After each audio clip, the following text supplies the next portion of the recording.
es algo que nos ayuda mucho y es una anécdota. Las anécdotas ayudan mucho porque nos dejan ver o entender verdades que muchas veces no podemos como captar de otra forma. Y resulta que un día en un reino el rey salió a pasear. Y el rey salió a pasear por toda la comarca, iba con su séquito de unos hombres lo acompañaban, que eran su séquito, los guardias, iban así, y él iba caminando por el pueblo, luego llegó a la plaza mayor, y en la plaza empezó a caminar por los mercados, se reía, hacía bromas y todo el mundo feliz, viendo al rey, ¿no? Cuando de pronto el rey ve un hombre que está en una puerta y lo ve muy pobre, muy humilde, con barba, calvo como yo, y lo ve ahí al hombre, y cuando lo ve ahí se acerca y se queda mirándolo. Y él en silencio se reía de todo, pero le causó curiosidad a esa persona tan pobre, humilde, la ropa era muy humilde. Cuando de pronto alguien de entre la multitud dijo: ¿sabía, majestad, que usted está frente al hombre más pobre de toda la comarca, pero tal vez el más sabio? Y el rey se quedó sorprendido. Entonces le dijo: oye tú. Y el hombre levantó el rostro y miró al rey. Y cuando lo miró, el rey le dijo: de manera que tú eres el más sabio y más inteligente de la comarca, ¿no? Dijo: pero mira tu condición. O sea, le hablaba de su aspecto. Cuando el hombre no decía nada, llegó y le dijo: te voy a dar una moneda de oro. Y el rey sacó su bolsa de oro y la sacó y sacó una moneda de oro. Dijo: te daré una moneda de oro si tú me contestas un interrogante muy grande que tengo.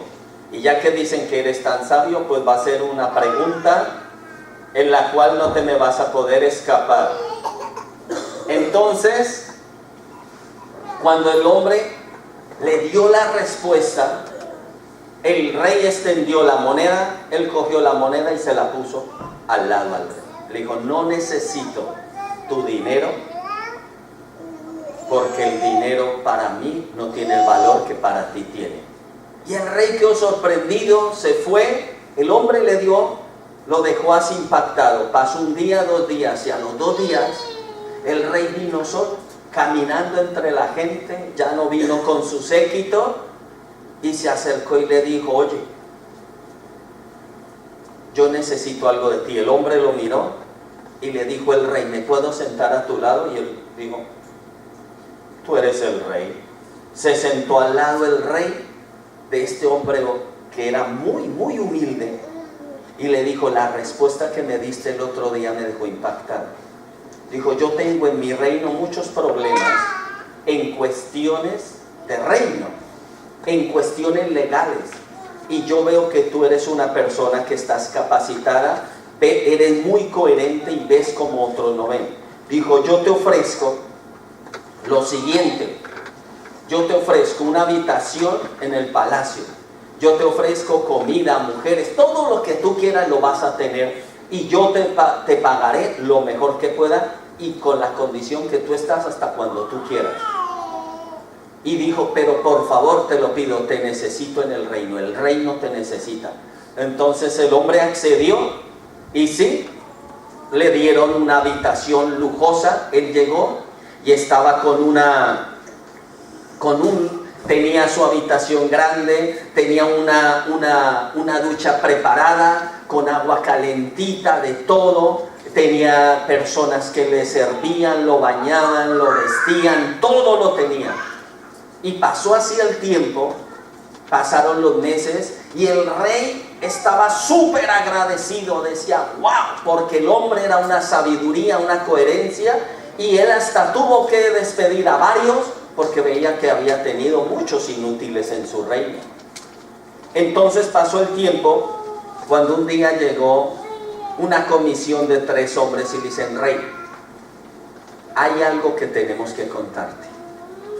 Tú sabías que ese mendigo, el que tú ahora es tu mano derecha, es tu asesor, tú sabías que está conspirando contra ti. Y el rey dijo, no puedo creerlo.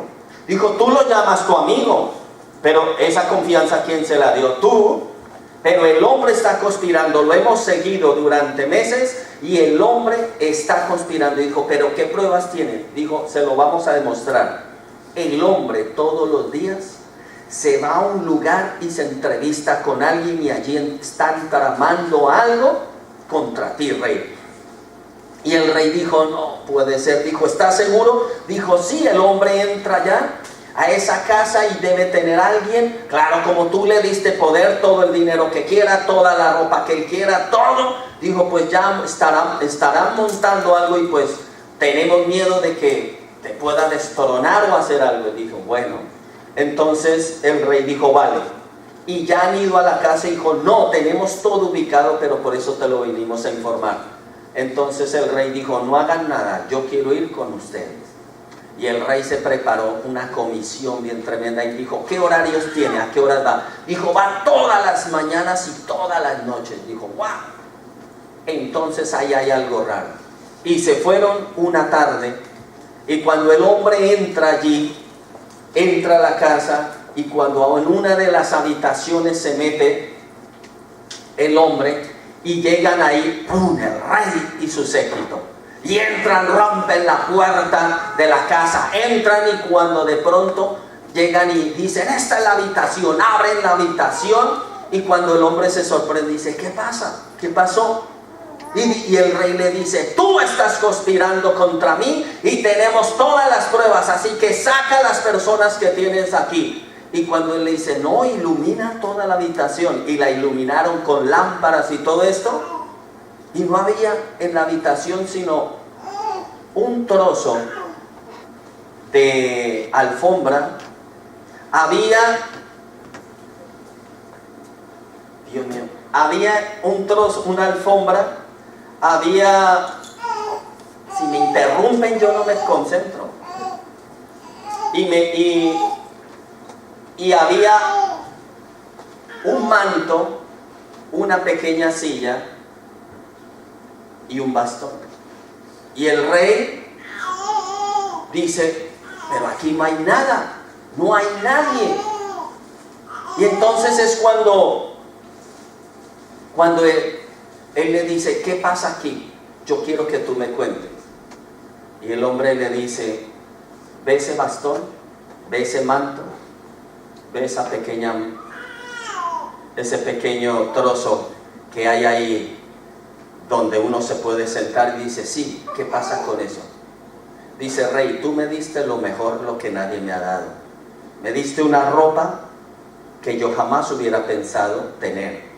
Yo te ayudo con todo lo que tengo en mi mente, en mi corazón, te ayudo. Dijo, pero tú me has dado las riquezas, el lugar, la posición, la fama, y me has llegado a llamar amigo. Y yo nunca quiero fallarte. Por eso vengo aquí todas las mañanas y todas las noches para recordar que ese manto viejo, sucio y maloliente era antes lo que me cubría. Que ese cayado que hay ahí era en lo que yo me apoyaba. Y esa pequeña alfombra era donde yo dormía. Y yo vengo aquí para nunca olvidar de dónde me sacaste tú, rey. Ahora, ¿cuál es la reflexión? ¿Cuántas veces nosotros presumimos de lo que vestimos hoy, pero se nos olvida cómo vestimos ayer? Que antes de conocer al Señor éramos harapos de pecado. Presumimos tal vez muchas veces de versículos, cantos, y antes nuestras bocas eran llenas de laxidia, vulgaridad, pasión. Y no reconocemos. Muchas veces nos da una vergüenza danzar para el Señor en la iglesia. Y si recordáramos cómo danzábamos en el mundo para celebrar el pecado, el adulterio, la fornicación. El Señor nos está llamando como iglesia a para que vayas a ese cuarto y te acuerdes de esa casa sucia, de ese hogar, de ese infierno que a muchos sacó. A mí me sacó de un infierno, me sacó de la ruina mental, moral, emocional, psicológica, todo. Yo era una ruina total. Y muchas veces nosotros ya nos ponemos algo de marca y resulta que muchas veces es lo que nos impulsa a creernos superiores para pecar, y admitimos el pecado en nuestros corazones. Y el Señor quiere que seamos así, como ese hombre que era un mendigo, que vayamos todos los días a su presencia y en la palabra de Dios recordemos que el cambio Él ha hecho en nosotros. Si la gente no ve el cambio en nosotros, ¿qué va a haber? Otros harapos de otro color. Amén. Vamos a abrir la palabra del Señor en Apocalipsis 10. Y vamos a mirar Apocalipsis 10.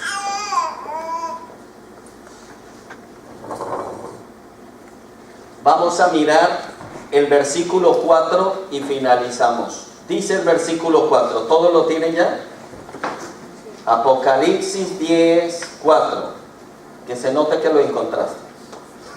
Dice, ¿ya? Aunque no lo encuentre, firme.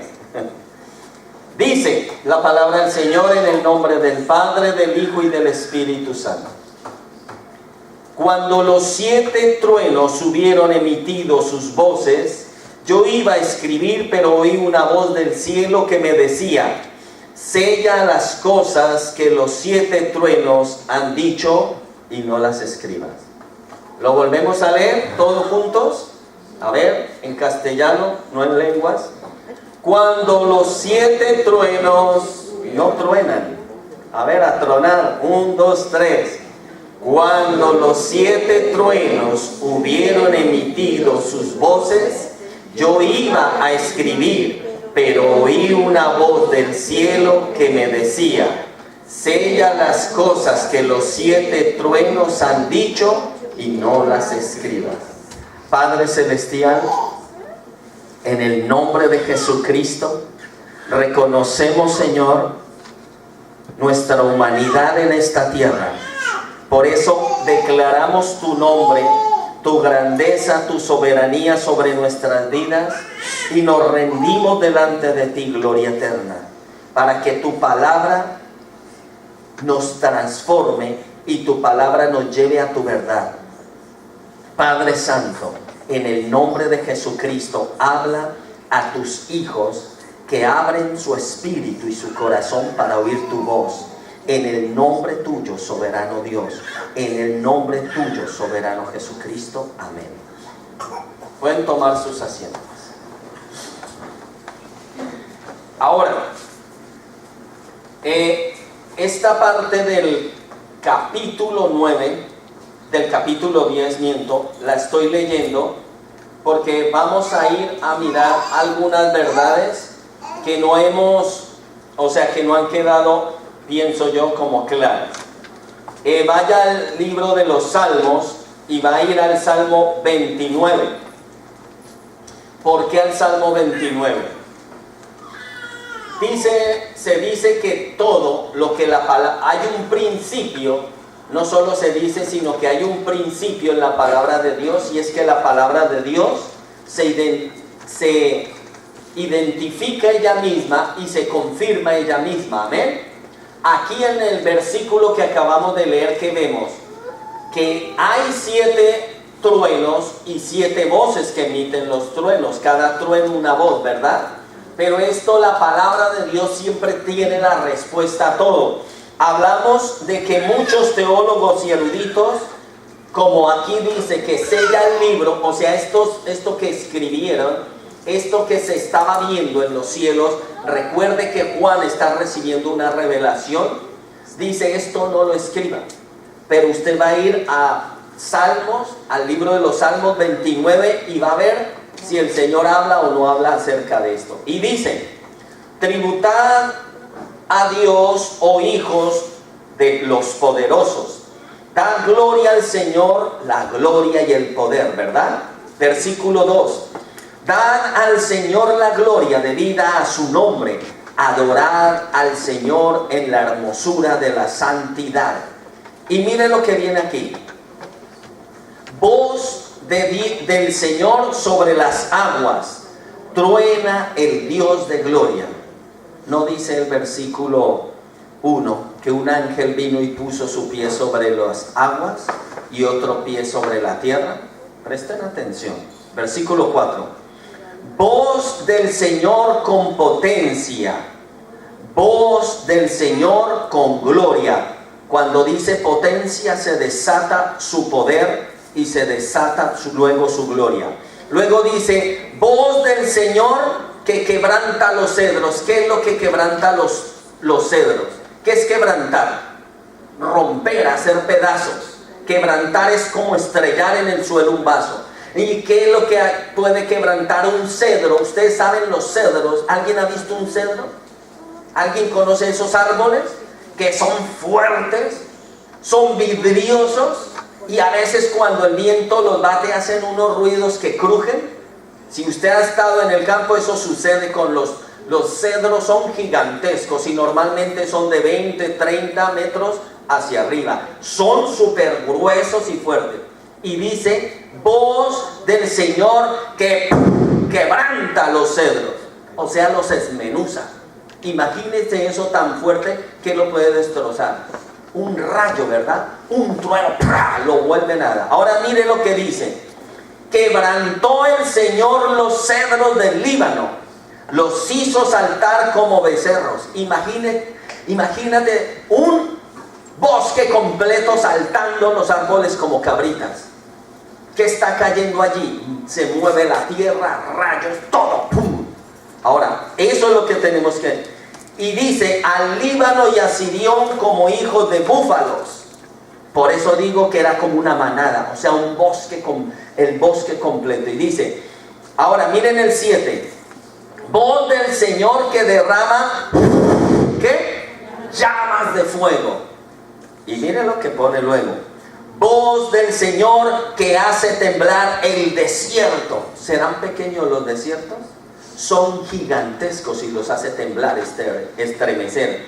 Hace temblar el Señor el desierto de Cádiz. Ahora, y mire lo que pone el 9. Voz del Señor que desgaja las encinas y desmenuza, ¿qué? Los bosques. ¿Alguien ha cogido cebolla? ¿Alguien ha cogido perejil y coge y lo pica y lo pica y lo pica? ¿Cómo queda eso? Igual. O sea, aquí está diciendo el Señor desmenuza, hace picadillo los bosques. Pero miren lo que pone ahora. En su templo, o sea, eso sucede en la tierra. Y dice, y en su templo, ¿qué dice? Todo proclama que su gloria. La gloria de Dios, no se olvide que son las riquezas, su sabiduría, su poder, su mente, su pensamiento, su voluntad, la potencia de Dios que tiene sobre todo. Luego, el versículo 10 que dice, el Señor preside en el ¿qué? Diluvio. O sea, ¿qué es diluvio? Esa lluvia torrencial que no para. Y se sienta el Señor como Rey para siempre. El Señor dará poder ¿a quién? ¿A quién? ¿A quién? No, ¿a quién? No, ¿a quién? A usted.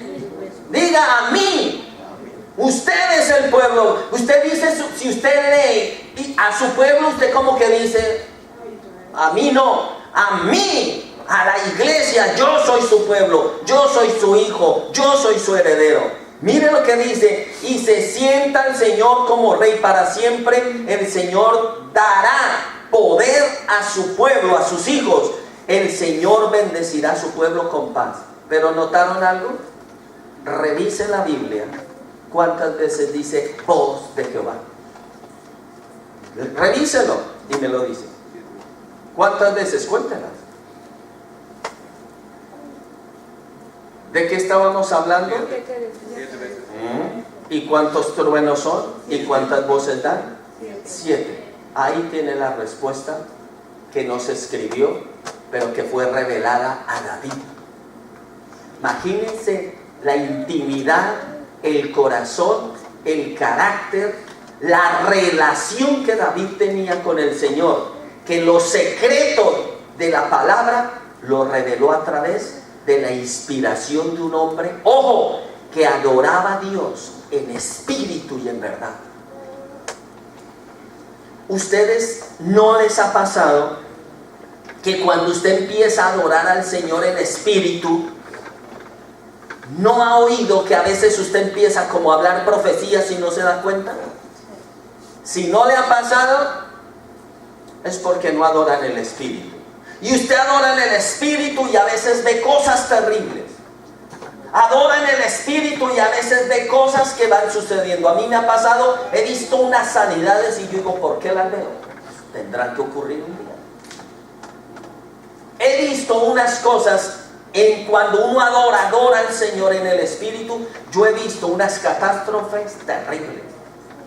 Y el Señor te usa, te muestra cuando tú. Entonces, ¿qué hacía David? Escribía todo. Y sin darse cuenta, era Dios revelando todo. Luego, cuando se recopilan todos los salmos de David, es cuando todos se ponen la mano en la cabeza y dicen, pero si esto es lo que dice aquí, aquí, aquí, aquí, aquí. Y concuerdan. ¿Lo entiendes? Pero si yo no leo la Biblia, me lo pierdo. Y no puedo entender que David vivió en una época y Juan siglos después en otra. Y todo concuerda.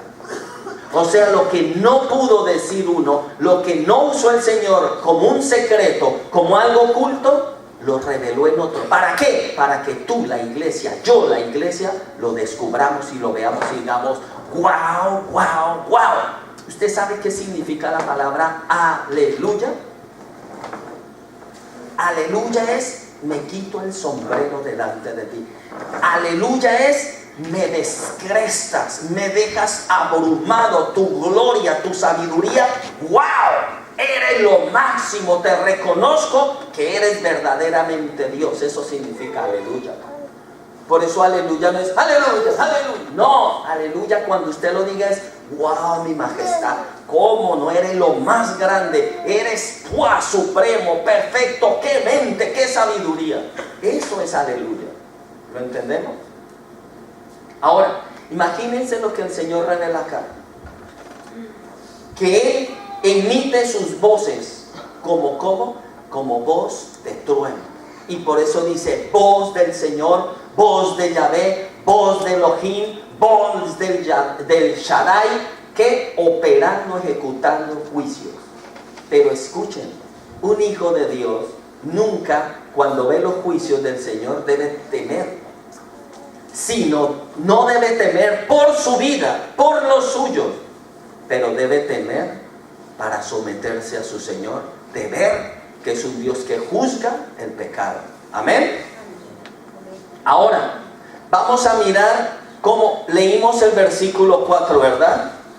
Y habíamos leído en el versículo 7 dice, sino de Apocalipsis 10, ¿no?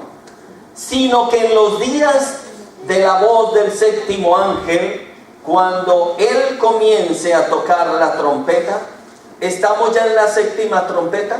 No, estamos en el silencio de media hora cuando termina la sexta trompeta y no ha empezado la séptima trompeta. Acuérdense que estamos estudiando Apocalipsis y llevamos varias semanas estudiando el silencio entre la sexta y la séptima trompeta. ¿Se habían dado cuenta?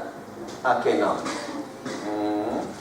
Estamos en ese intervalo. Ahora, vamos a ver ahí en el capítulo 11, versículo 1. Porque ya la semana pasada leímos y estudiamos que era el librito, ¿verdad? ¿Qué era el librito?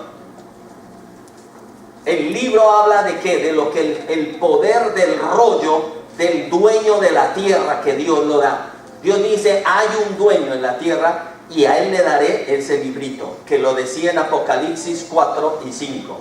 Y entonces, ¿qué es lo que sucede aquí en Apocalipsis 10? Al final, del 8 al 11 que habla, que le dice, cómete el librito. ¿De qué hablamos eso? Persona que no se come la palabra del Señor, ¿qué sucede? No sabrá lo dulce del Señor, pero no sabrá lo amargo que también sabe la palabra. Porque no me digan que muchas veces la palabra no amargan dentro, en las entrañas. ¿Y a quién es el que el Señor le dijo, cómete este rollo? A Jeremías y a Isaías. Y fueron unos de los profetas más eminentes. ¿En qué sentido? Porque toda la Biblia, hablándolo así, toda la escritura que tenían hasta ese momento estaba en sus entrañas. Si tú no comes Biblia, tú pecarás fácilmente. Si tú no comes Biblia, para ti el mundo será más coherente y la Biblia será como, creo que exageran, creo que no lo vas a entender. Vas a una predicación, a un estudio, un seminario y tú dirás, madre mía, ¿cómo hablan estos y de dónde saldrá todo eso? ¿Por qué? Porque no leo Biblia. En casa, analizar, memorizar, ¿por qué dice? ¿Quién lo dijo? ¿Por qué pasó esto? Investigación. Amén. Eso lo tenemos que sacar el tiempo todos.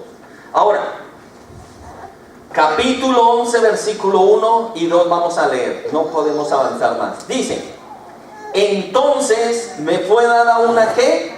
Una caña semejante a una vara de medir.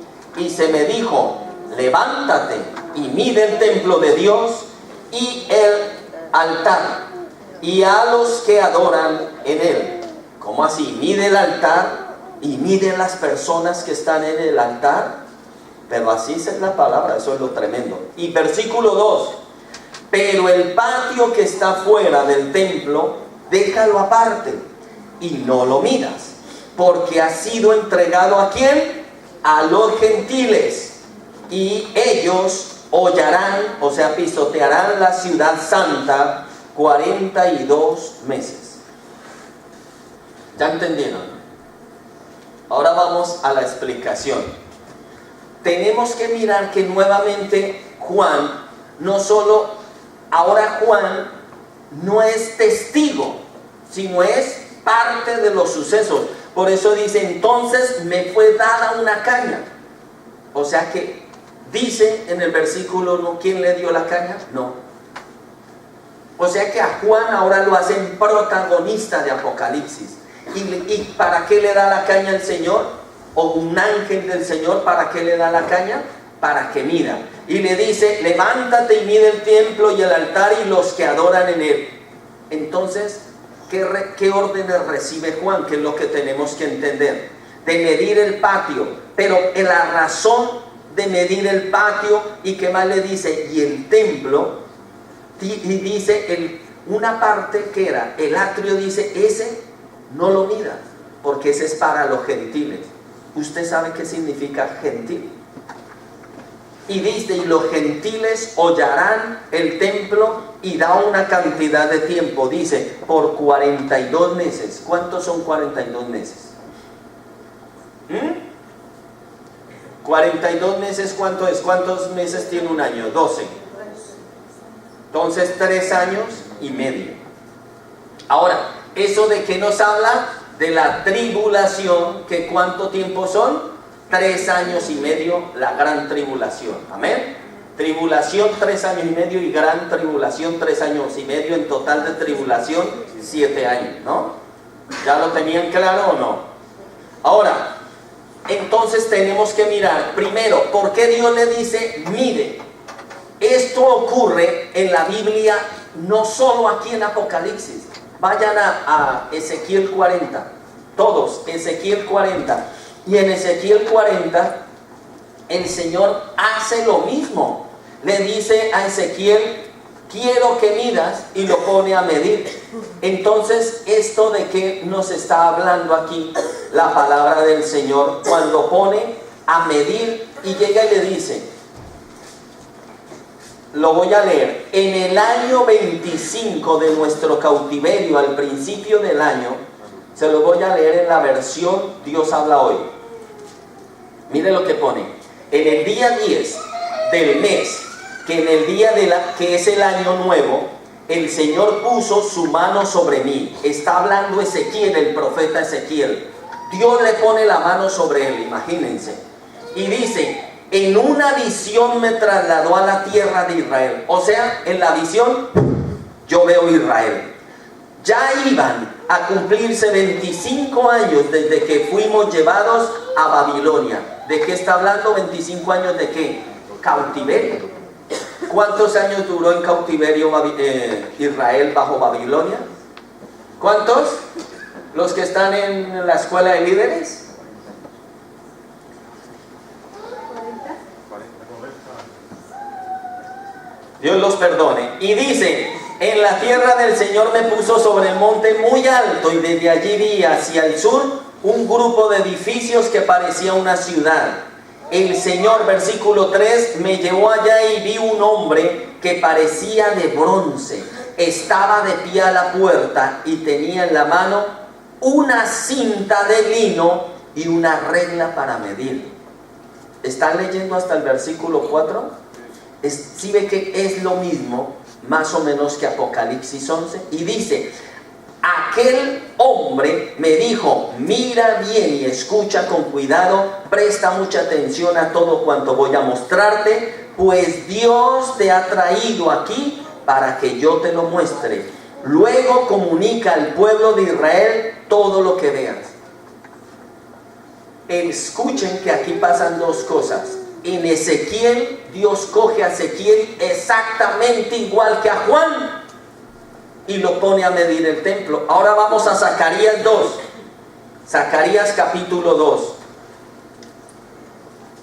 Y está al final, más o menos antes del Antiguo Testamento, ¿no? Zacarías 2. Y mire lo que pone. Lean conmigo. Aún tuve otra visión. Yo estoy leyendo la Biblia Dios habla hoy, por eso es un poco diferente, es para entenderlo mejor porque es más explícito el lenguaje. Dice, aún tuve otra visión, se me apareció un hombre, mire, escúchelo, lo que está viendo Zacarías. Se me apareció un hombre que llevaba en la mano una cinta de medir. Le pregunté, ¿a dónde vas? Y él me contestó, voy a medir la ciudad de Jerusalén para saber su largo y su ancho.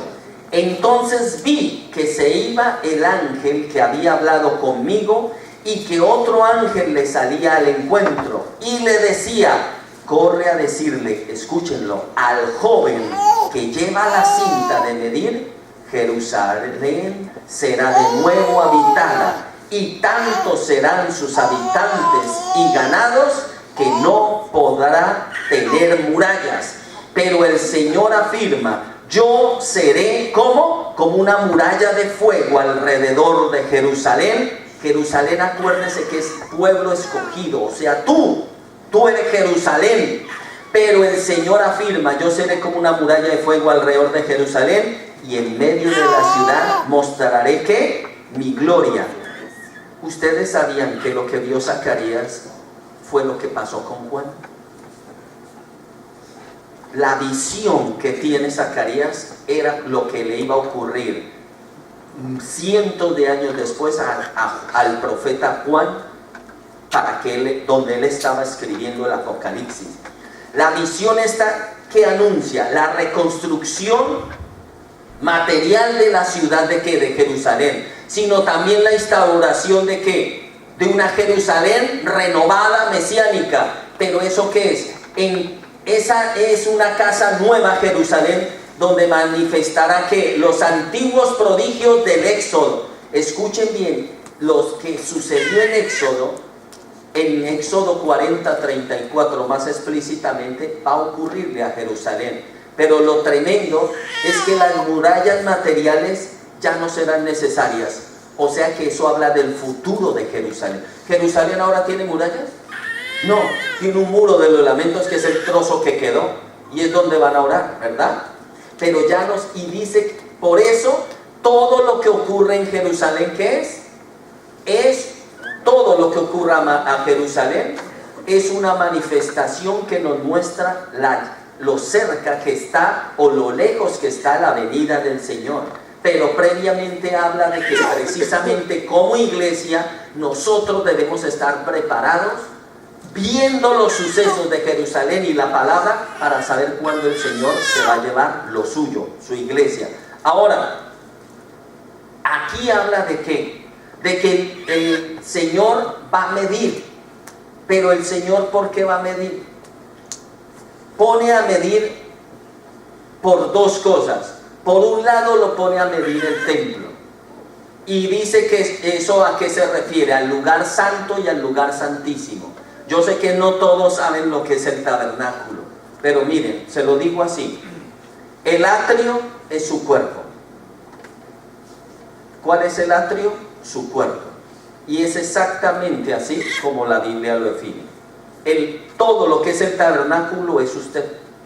Usted es un tabernáculo del Señor. Y había el lugar santo. ¿Qué es el lugar santo? El alma. O sea, usted, el yo.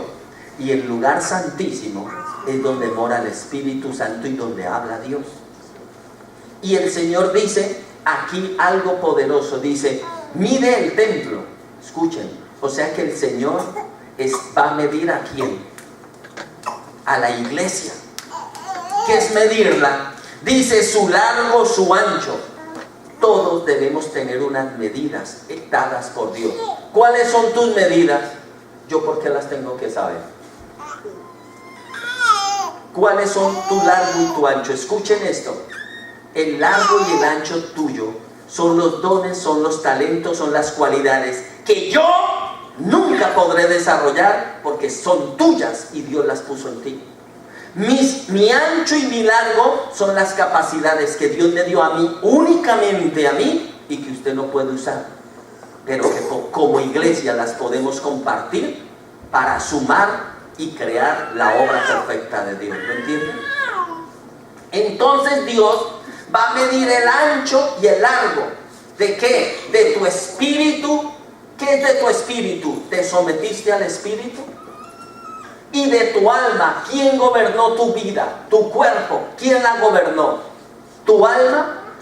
¿Qué es el alma? Es el yo, la voluntad. ¿Tú vives bajo tu voluntad o vives bajo la voluntad de Dios?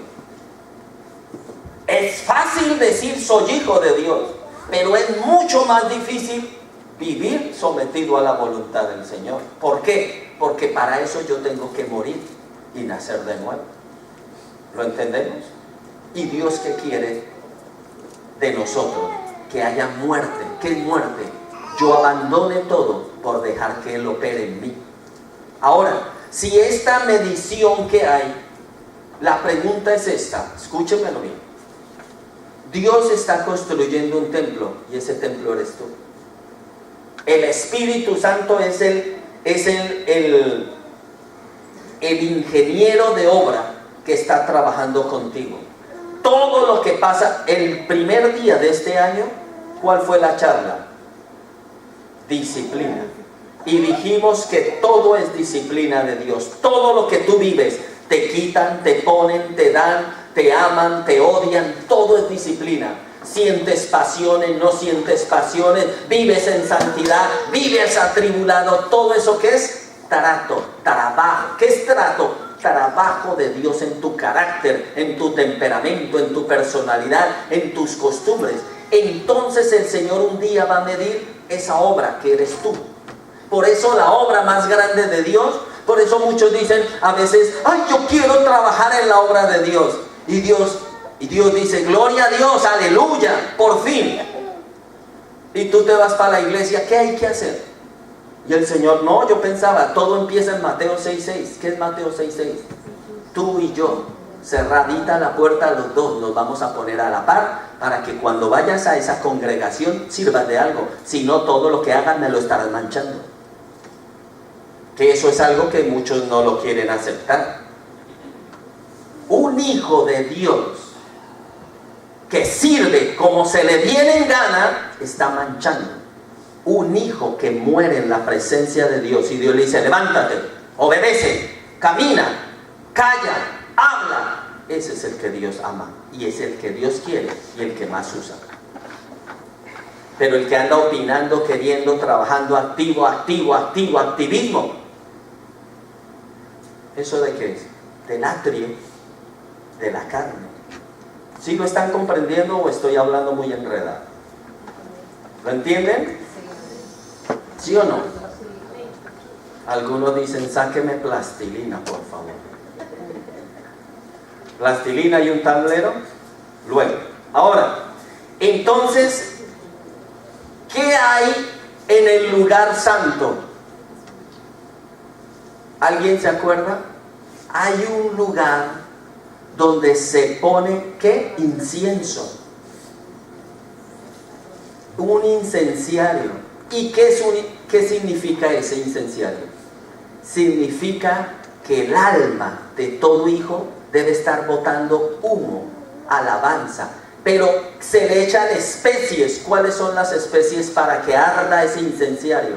Palabra, salmos, alabanza, proverbios, Antiguo Testamento, Nuevo Testamento, sazonando con todo, como un chef. Una pregunta, ¿tú vives sazonar? Tú para hacer una comida, tú coges y tiras un trozo de carne, le echas encima arroz, le echas encima patata sin fregar, sin lavar y coges y pones eso a hervir y luego te lo comes. Y cuando te sale tierra y tú dices, ¡ah!, te sale el papel que envuelve a la carne y tú, ¡ah!, y tú dices, uy, bueno, rara, pero ¿me estoy alimentando? No. Tú limpias, tú sazonas, tú cuidas, miras el fuego, limpias, trabajas los alimentos. Pues muchos no hacen eso con la Biblia y se la comen con todo y empaquetadura. Y lo peor, muchos, como estamos en época moderna, ¿me traes por favor una pizza? Ay, no, arroz chino, mi amor, que a mí me gusta más, alimenta más, ya. Y una ensalada pequeñita. Escúchenlo bien. Muchos comen sin prepararlo él. ¿Y cómo es? ¿Cómo es esa comida? Facebook, Instagram, YouTube. Escuchemos a este, que me hable, que aprenda y que yo quede gordito y llenito para el reino de los cielos. Ah, sí. ¿Y el Señor qué quiere? Que tú prepares la comida, porque tú no ves, pero cuando tú estás estudiando la palabra, el chef de chef llega y dice, ven, te enseño a cocinar. Pero muchas veces lo hacemos a un lado y decimos, ah, ya con esto basta, adiós, me voy. Y el que da la comida, el Señor de señores, queda sin poderte servir a ti. Siempre que tú hables la Biblia, Dios te quiere servir un manjar, créemelo, de corazón. Esto no son palabras bonitas, esto no es retórica, esto es la realidad. Yo cada vez que abro esa palabra, le clamo solo un momento y Él empieza a darme. Ustedes no lo ven en los estudios que les mando. Ayer no mandé estudio porque lo tengo allá a medias. Está una cuchilla que es tremenda. ¿Vieron el estudio del viernes fue? Que hablaba del matrimonio, del noviazgo. ¿Y qué dice? ¿Eres o no eres? Y es la palabra. ¿Saben qué viene? Se lo adelanto. Divorcio. Por eso está que se sofría y eso. Pero va a ser.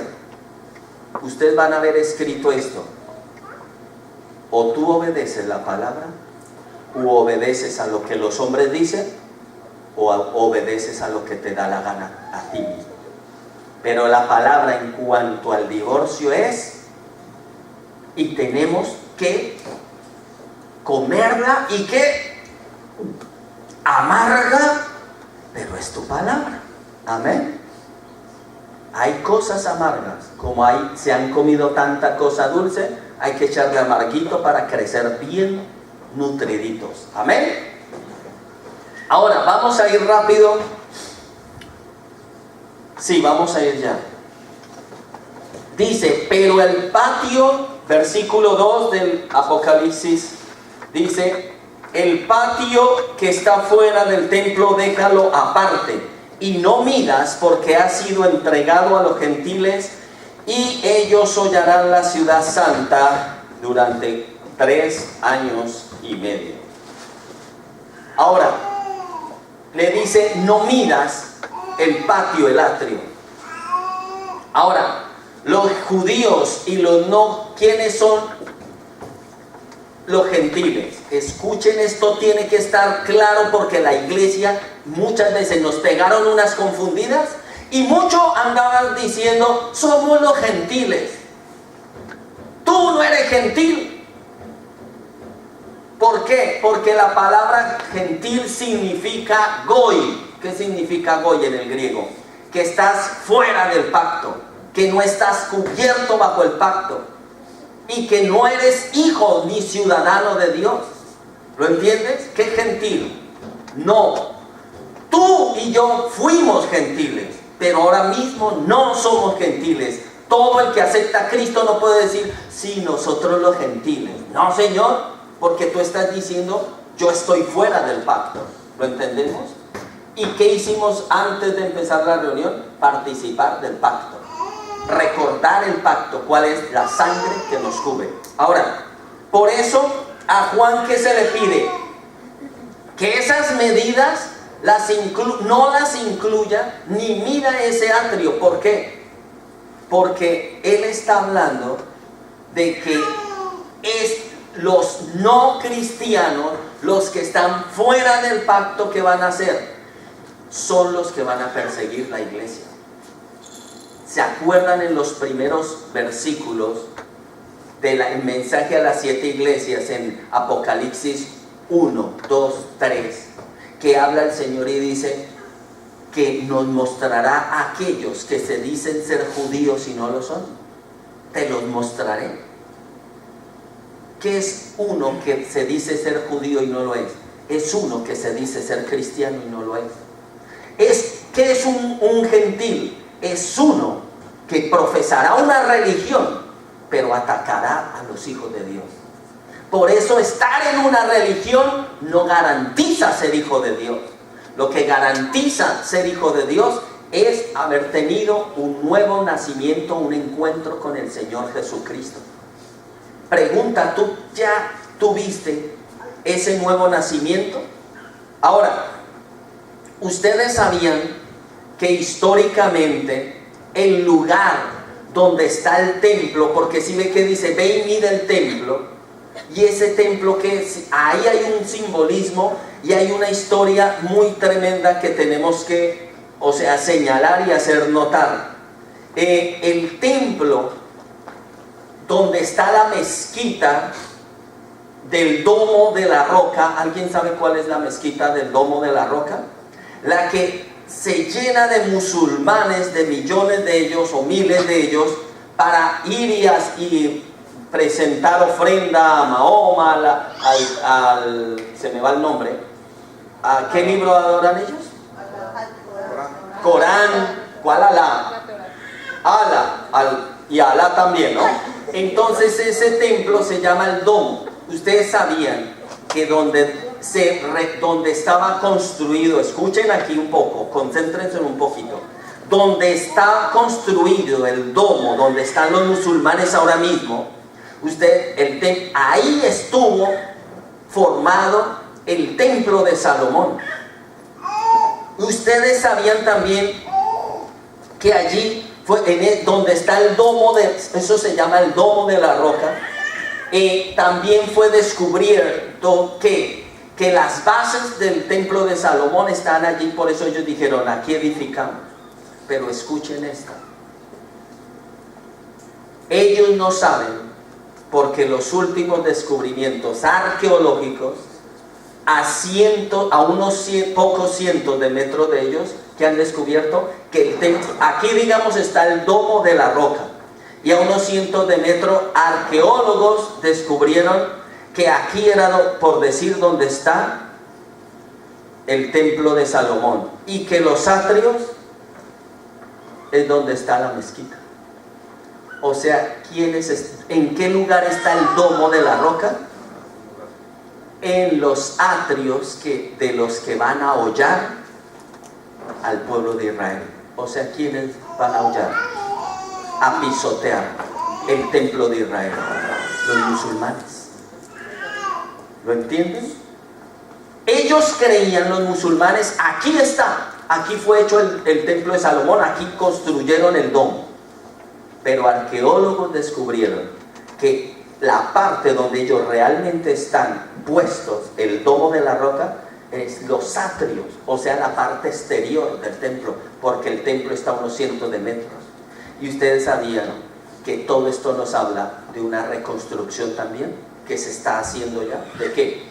Reconstruyendo un templo para sentar a un rey allí. ¿Y ese rey quién va a ser?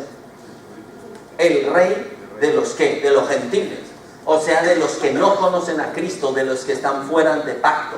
Por eso es que, y dice, y hollarán la santa ciudad durante 42 meses.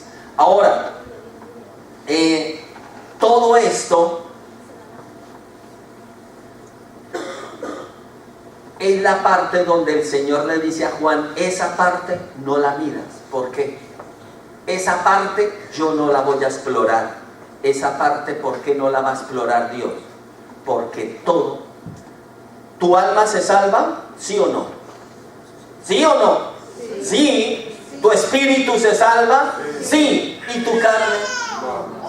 ¿Qué pasa con la carne? Muere. Entonces, donde está el templo será salvo. Donde está la carne, o sea el atrio, consumado, consumido. ¿Lo entendemos? Por eso es que nosotros, la parte humana de la carne, la que muere, desaparece, tiene que pudrirse, dañarse y volver a su estado original. Ahora, pongámonos en pie. Habiendo entendido esto,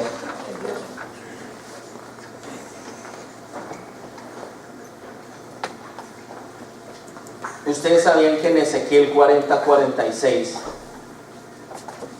están todos los planos del templo y la ubicación, y así fue que lo descubrieron los arqueólogos dónde estaba realmente.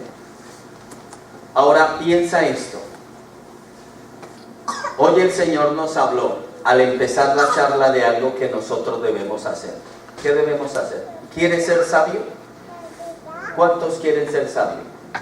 Hay un libro llamado el libro de Enoch, donde dice que la sabiduría se levantó de la tierra y fue a la presencia de Dios, y Dios le dijo, estate aquí. Y dijo, ¿por qué vienes a mi presencia? Le dijo, porque en medio de los hijos de los hombres no encuentro quien me busque y quien me desee. Ahora, ¿eso qué significa? Que la sabiduría, como no encontró vidas, corazones, almas que la deseen, está en la presencia del Señor. Pero el Señor dijo una gran verdad mientras estuvo aquí: todo el que me pida sabiduría, yo se la daré. Y la anécdota que vimos en un principio, ¿de qué habla? Muchas veces nuestra apariencia ante otros, como ese mendigo, es una apariencia que dice no vale nada, pero los tesoros de un hijo de Dios van por dentro, y cuando abre la boca salen tesoros, y cuando dan consejos sale luz. Dios nos llamó a eso, y por eso el Señor entiende que Él quiere medir tu alma, tu espíritu. ¿Qué es eso? Que tú te concientices de lo que vales, de las medidas tan gigantescas que hay dentro de ti, de los dones, de los tesoros. Tú eres como es un templo donde Dios está habitando. Y por eso tenemos que orar y clamar a Dios, porque nuestro cerebro se ha llevado a la dimensión del Señor. Tenemos que orar al Señor, porque nosotros, nuestra mente, nuestro consciente se rompa, se parta, se quiebre, y dejemos de pensar como un ser racional humano, y empecemos nuestras mentes, nuestras vidas a ir a esa presencia, a esa plenitud de Dios. Él te llamó. Muchos de nosotros vivimos como un mendigo en la calle, siendo tesoros vivos. ¿Saben por qué? Porque no hemos visto, no hemos oído, no hemos leído en la palabra de Dios lo que Dios ha hecho en nosotros. Tú eres un milagro y por ese milagro Dios da la vida. ¿Lo entiendes? El enemigo va a usar tus ojos para que pequen, tu mente para que peque, tu corazón, tu cuerpo. Pero tú tienes un poder, escúchalo bien, un poder sobrenatural. ¿Cuál es el poder sobrenatural del Señor que te dio a ti como iglesia? El poder de decidir. Tú decides a quién obedeces. Tú decides a quién sigues y tú decides si haces o no haces. Por eso la gran pregunta es, ¿qué decides cada día? Pero no es el domingo cuando vienes a la iglesia. ¿Qué estás decidiendo entre semana? ¿Qué estás decidiendo en casa? ¿Qué permites en tu mente? ¿Qué permites en tu corazón? Dios te dice, esos son mis aposentos. Tú eres mi casa. Tú eres donde yo vivo. Tú eres donde yo quiero pasearme y habitar. Cierra tus ojitos, iglesia. Conéctate al Espíritu de Dios. No dejes que las cosas de esta vida te roben este momento, te distraigan de alguna forma, sino permite al Espíritu que toda esta palabra que has recibido llene, penetre dentro de ti. Amado Padre Celestial, bendita gloria, bendito Dios, Santo, Santo de Israel, Santo eres tú. Tú estás fabricando, construyendo un templo maravilloso en el que tú quieres moverte, pasearte y compartir con nosotros toda tu sabiduría, toda tu gala, toda tu gloria, todo tu honor,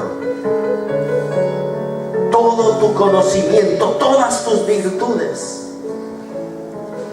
Dile, Señor, quiero conocerte y quiero que formes en mí la imagen perfecta del hombre perfecto. Dile, Señor Jesucristo, Señor Jesucristo, Rey de reyes, soberano de gloria, autoridad sobre toda autoridad, nombre sobre todo nombre, me rindo a tus pies y clamo que forjes con fuego, con cincel, con martillo tu imagen en mí. Dile, sé que me dolerá, sé que muchas veces tendré que llorar. Dile, pero quiero sobre todo. Pero ahora, cuando vemos a Adán, tenemos que ver que fue una persona íntegra, limpia, pura, santa como Dios la buscaba. Pero, ¿por qué Adán falla? Porque tanta perfección, escúchenlo, cuando somos perfectos en nosotros mismos, entonces, ¿qué es lo que sucede en una persona? Cuando una persona se enfoca en la perfección misma, propia del mismo, peca. ¿Lo están entendiendo? Él era consciente de su perfección, pero esa perfección es la que él un día lo hizo tropezar. Por eso el Señor dijo que el que se gloría, gloríese en el Señor. No te gloríes en tus dones, en tus talentos, en tus cualidades. Son hermosos, son poderosos, sí, pero todos descienden del Padre de las luces. Amén. Ahora, entonces, este hombre Adán, al ser el sello de la perfección, ¿qué fue lo que hizo? Errar por la misma perfección que tenía en sí mismo. ¿Por qué? Porque toda perfección que haya en nosotros tiene que estar ¿dónde? Como ahora adorábamos, a los pies del Maestro. Amén. A los pies del Maestro. Ahora, otro hombre perfecto que Dios nos enseña era ¿quién? Noé. Noé fue un hombre perfecto. Era el hombre perfecto según las normas, según las reglas, según la ley. Noé, que fue un hombre perfecto. Y por eso dice que su generación completa, la de Noé, que era corrupta totalmente esta generación. Y solo Dios halló en Noé un hombre perfecto que guardaba las leyes según el Señor. Por eso Dios le dijo de que Él lo escogió para hacer lo correcto. ¿Y qué era lo correcto? Salvarlo. Salvar que de medio de una generación. Es por esto que la palabra de Dios compara a Noé con los hijos de Dios y compara el mundo perdido, todo mundo perdido, ¿con quién? Con las personas que le dan la espalda al Señor Jesucristo. Pero la perfección de Noé fue una perfección egoísta. ¿Por qué? Porque era muy perfecto, pero había un objetivo. ¿Cuál era el objetivo en Noé? Ser perfecto, no fallarle a Dios, obedecer todo a regla, a rajatabla. ¿Eso fue malo? Sí, porque Noé se olvidó de quién. Dice la palabra del Señor que Noé predicó a toda su generación. ¿Cuántos se salvaron? Ninguno. Todos perecieron. Entonces ven lo que estamos hablando acerca de la perfección. ¿Por qué estamos hablando de la perfección? Porque el libro de Apocalipsis que estamos estudiando nos habla de perfección. ¿Qué perfección? Esta tierra Dios la va a perfeccionar. Las razas que hay sobre la tierra que han existido van a ser perfección, óyelo bien, es purificación. Muchas veces no nos han pedido los médicos, ¿tienes que purgarte? ¿Qué significa purgar? Te has contaminado con lo que comes como loco, que toca purga. ¿Y cuántas personas el mismo cuerpo no se le purga por sí mismo? Alguien va a decir, eso no existe. Pues sí, cuando hay diarreas y vómitos, el cuerpo está purificándose, sacando lo impuro, lo que le es molesto, lo que contamina el funcionamiento perfecto. Entonces, por eso Dios en Apocalipsis nos habla de perfección. Va a limpiar, purificar, sanear la tierra. Amén. Ahora, un tercer hombre, Abraham, fue la perfección ¿de qué? Del amor. Porque para Abraham sentarse a comer era compartir con cada viajero que él veía. Para él era su pasión. Él veía un viajero, veía una persona desprotegida y él era el hombre más amoroso en darle comida, en darse a los demás y darle lo mejor. Ahora, Abraham muestra una perfección como envolvente, pero tenía a su ser como centro y el mundo entero como su esfera de acción. Entonces, ¿qué pasa con Abraham? Abraham dio todo, pero Abraham, por eso un día el Señor le dijo, tú lo das todo, amas perfectamente a los demás, pero me tienes que demostrar que ahora yo soy tu número uno. O sea que la perfección también un día nos va a mostrar. ¿Quieres ser santo? Sí, lo amas, busca ser santo, pero un día tú vas a tener que ponerme como el número uno en tu vida, como el número uno, y desechar todo lo que tú amas de este mundo. Y Abraham es un símbolo del amor a la familia, del amor al hombre, donde Dios le dice, abandónalo y ahora me amarás solo a mí. Amén. Solo debe haber un Dios en nuestro corazón. Abraham, ¿a quién tuvo? A Isaac. Pues el cuarto es Isaac. Encontró Isaac, ¿en dónde encontró la perfección?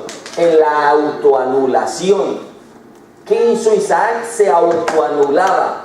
Eso es perfección, autoanularse. La persona que aviva todo lo que hay en ella está quitándole el poder al Espíritu Santo, que Él lo levante, que Él lo exalte y que Él le muestre su gloria. Entonces, Isaac, ¿dónde encontró la perfección? En anular su naturaleza. Toda actividad que hacía para el Señor, todo lo que Él veía, Él lo veía imperfecto, y por eso Él se autoanulaba. La perfección, por eso, radica en el esfuerzo por volver a unirse con la nada. Escúchenlo bien. Cuando tú te anulas como persona, tus dones, tus talentos, tu criterio, tu inteligencia, estás uniéndote con el Dios del todo. Pero si tú no te anulas, tú eres un estorbo para el Dios que todo lo puede. Que era lo que el Señor nos estaba diciendo en la alabanza. Amén. Antes de empezar, que tenemos que aprender a abrirle espacio, lugar en casa al Señor, para que Dios se siente en tu hogar. Óyelo bien, tú tienes que quitarte para que Él tome el lugar. ¿Quién es el que manda? ¿Quién es el que dice? ¿Quién es el que planea? ¿Quién es el que organiza? Yo. Si mi esta casa se cae, pues que ojalá se caiga rápido para que Dios la pueda levantar. Y leímos Proverbios 24, donde la palabra decía que ¿qué? Que con sabiduría. ¿Con qué? Sabiduría. ¿Qué sabiduría? Temor de Dios se edifica la casa. No dice con dinero. Alguno dirá, ay, pues deje de trabajar o que me falte el dinero y verá qué pasa, pastor. Con sabiduría, o sea, con el consejo, con la voz, con el aliento de Dios, se sostiene una casa. El otro, ¿cuál es? Jacob. ¿Cómo logra Jacob su perfección? A través de la armonía, a través del equilibrio entre el amor y el temor reverencial a Dios. Jacob, ¿qué era? Él sabía que era carne. Él sabía que era orgulloso, él sabía de su seguridad, pero ¿qué hizo? Anular, rendir, ante Dios se rendía.